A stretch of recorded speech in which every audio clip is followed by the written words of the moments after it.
Zibambo uyu mukumuonayu ndi Deen Studios ochokera mmuzi mwa Kalembo, TA Kalembo, dera la Ulongwe mu boma la Balaka, ndipo iyeyu ndi content creator komanso storyteller yemwe amafukula nkhani zopasa chidwi zodabwitsa komanso maphunziro ochititsa chidwi munthu ukamawamvera.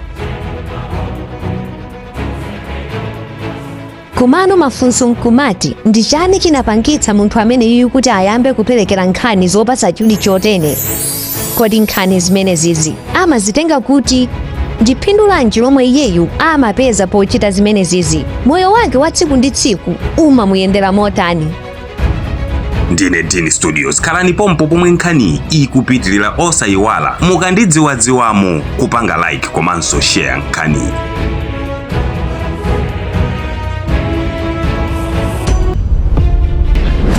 Dzina langa limene pansonko ndine Deen Yasini. Dzina lake ndi Deen Yasini, mmene ndanenera kale kuti ndi ochokera ku Ulongwe mmuzi mwa TA Kalembo mu boma la Balaka. Deen ameneyu sanangofika popanga ma content nkumasangalatsa anthu ochuluka chonchayi, koma iyeyu nayenso poyambapo anazabadwa zabwinobwino monga muja momwe mwana aliyense abadwira nkumakula. Makolo anakondwa kuti pakhomo pabadwa mwana yemwe tsiku lina lake atazachosenseka wina wake pa umbeta. Ankapita ku sukulu muja momwe mwana aliyense apitira mpaka maphunziro a sekondari. Anali mwana wokonda zowerengawerenga komanso zolembalemba ndi kujambula. Chaka cha 2002 ananyamuka kupita ku dziko la South Africa, koma amakakhala ndi family mpaka kufikira chaka cha 2015 yomwe anabwerera kudzakhazikika ku Malawi kuno mpaka tsiku la lero. Tsono ikakhala nkhani yawo umoyo wanga wawo kupezeka pa social media, zinayamba nthawi imene ndili ku South Africa.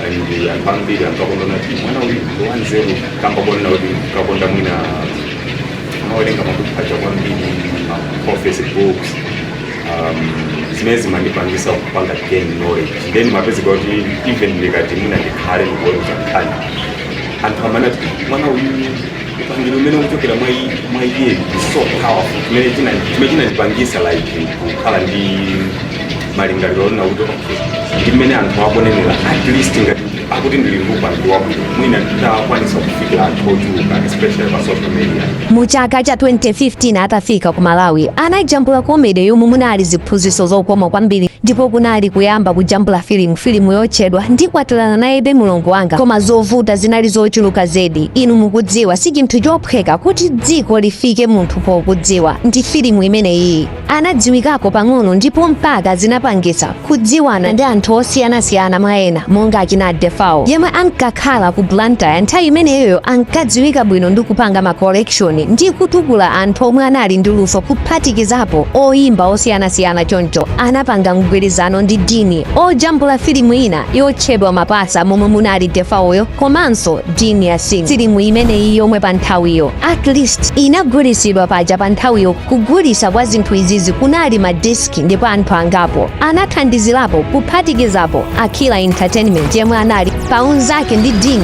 kuchokera mu nthawiyo. Mafilimu onsewa zinthu zimaoneka zimavuta kamba poti production yonse imatheka kuchokera mu ndrama ya mthumba mwa munthu mmodzi yemwe ndi Deen, koma ndicho cholinga chake choti aphunzitse enachi. Deen sanafowoke kapena kugiva, ndipo zinamupangisa zokhazikitsa dzina la studio yomwe izitha kupanga manage ma production ngati amene wawa, yomwe inapangidwa under dzina lake lenileni nkutchedwa Deen Studios. Ndipo mu chaka cha 2017 anajambulanso filimu ina yomwe inapita patali yotchedwa The Accident. Inali filimu yabwino ndipo ma improvement apo ndi apo, ndipo half ya ma spendings a production imeneyi inali ya mthumba mwa Deen. Pati ina inali yosonkha anthu omwe anali pati ya Deen Studios komanso ma sponsors osiyanasiyana. Ndipo mu chaka cha 2022 to 2023 anazajambulanso filimu yotchedwa Mistaken Remarriage yomwe inali yabwino ndi yophunzitsanso kwambiri.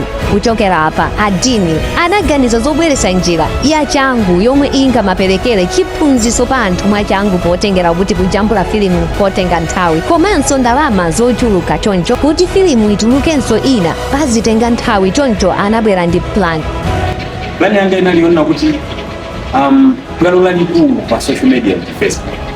So like ndikakwanisa anthu aja kwasonkhanisa kwagwira pamodzi pa Facebook ndoti kwa ine zikhala easy. Then I started this journey after creating name ya Deen Studios.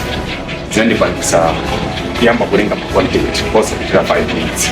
So kwayambirira ko I created ma content 5 odi kale ndikutumiza pa Facebook. Koma ndimati ndikatumiza mu 3 views. Anayesa kufikira anthu omwe ali nkhalakale pa social media ndipo aja ku Malawi sikukhala kutukulana. Izizi zinayamba kufokesa Deen, munthu yemwe anali ndi zinthu zoti Amalawi atidziwe komanso aphunzire kuchokera mu mphaso yomwe Mulungu anamupasa. Koma afikira bwanji anthu ochuluka, limenelo ndiye linali vuto lake.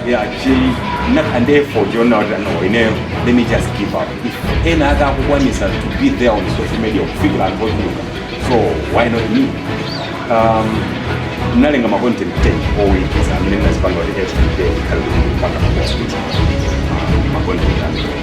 So content you end bila nita color nitapanga post. Of course, cinema yanga na outcome yenenga nitapanga post. Then after a few days we try and raise 10K views, 15,000 views.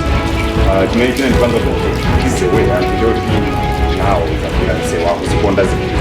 apa ndiye pali progress inosopano. Kenako anayamba kulenga ma content tsiku ndi tsiku, kusanthula mabuku osiyanasiyana, Bible, Qurani, historical books ndi mabuku ochuluka, nkumasanthulamo maphunziro, maulaliki, maulangizi, posayang'ana mbali mtundu komanso chipembedzo cha omvera. Ndipo mapeji pang'ono ndi pang'ono ankasuntha mpaka kufikira pomwe ali lero lino. Pa cholinga cha zonsezi sindalama muja momwe ambiri amaganizira, koma cholinga chake chenicheni ndikuyesa kupereka maulangizi kwa anthu poona kuti dziko lipalero latayirira Muzambiri, mwina anthu nkusinthako pang'ono ndi pang'ono Muzambiri. Kwenikweni ine sikuti ndimayembekezera cholowa kuchokera kwa anthu pamene akuona makontent ake yende mukusinthika kwa anthu ndimadziwa kuti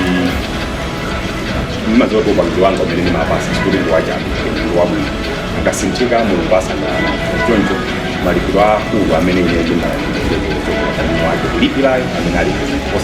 Deen ndi munthu yemwe amapanga tima business take tating'ono moyo nkumapita kutsogolo, ana nkumalumpha khuta.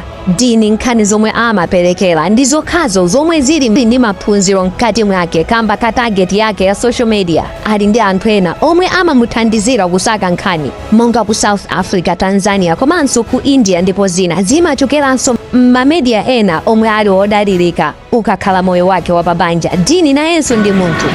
Ukakhala moyo wanga wa banja ndilimo ndipo ni mapereka. Uja mukumudziwa ngati example yoti anabadwa zabwinobwino. Mwina ena mwakhala mukufunsa amene ndi mmodzi mwa ana ake a Deen.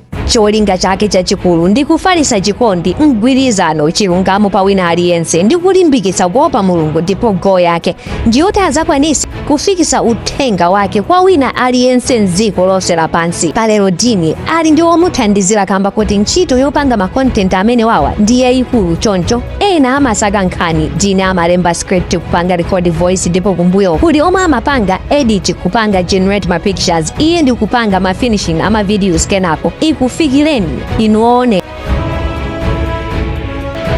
makunyabira ninonse nimaukonda ninonse pasapoti ndipasa ndipo kupizani ndipasa support fauzera mu support mwanu so kwambiri kuti inenso ndionena kuti chimene ndikupangachi anthu akutira ndirakuti zandipasa mphamvu yochuluka mwina kupitira mphamvu imene nayo pano kulengabe ma content ake kuti azikufikira amene mulipo kusangalala nawo kunzira kudziwa